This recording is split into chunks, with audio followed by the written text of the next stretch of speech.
Before I ever had a title, a program I served, or even a clear direction of life, I was living a shadow of a real life. Just newly in recovery, still learning how to parent, living in poverty. It felt like the systems that ran the world were not built for people like me. However, I do remember one moment that stays etched in my bones. I was clean maybe about a year. I had just used the last of my food stamps to buy a gallon of milk.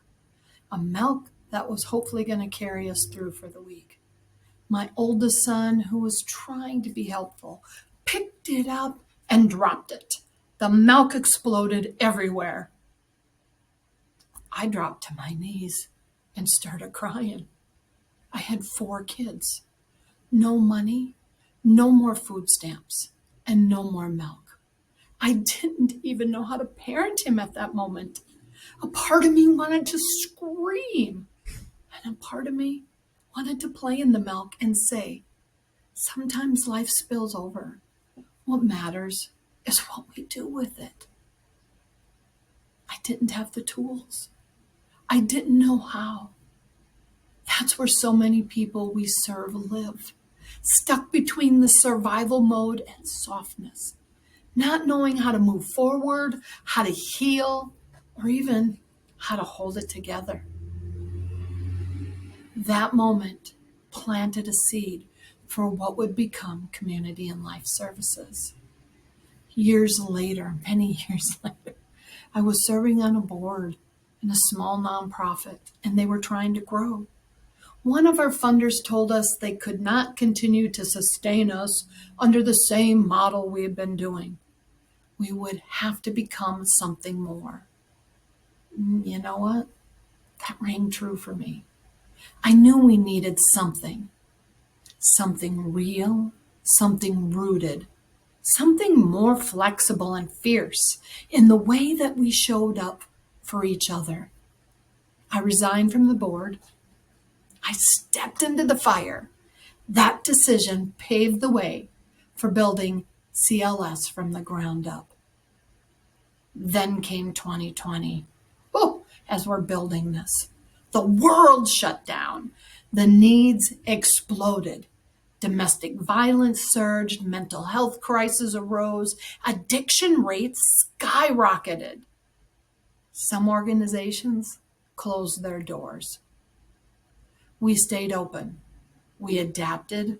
We showed up with what we had and made it enough to be able to get through and help people.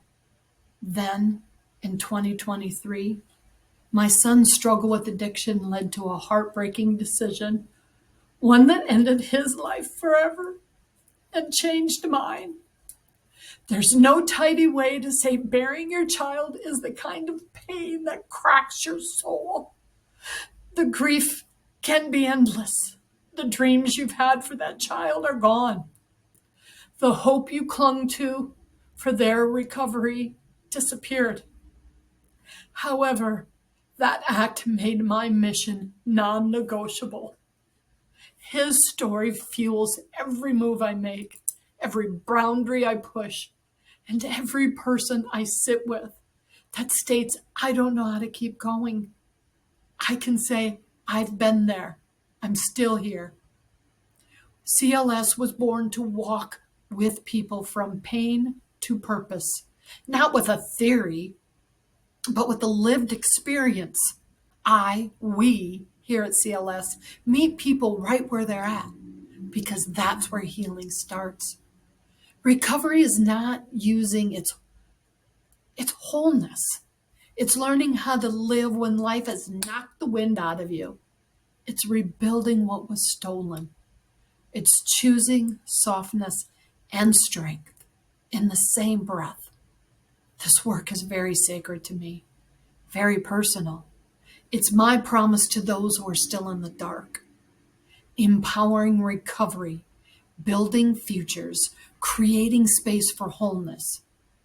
Because when we do that, we don't just change lives. We create legacies. Community and Life Service is more than a service. It's a movement. Join us, one story, one future, and one legacy at a time. Thank you. I am the Executive Director, Dawn Finn.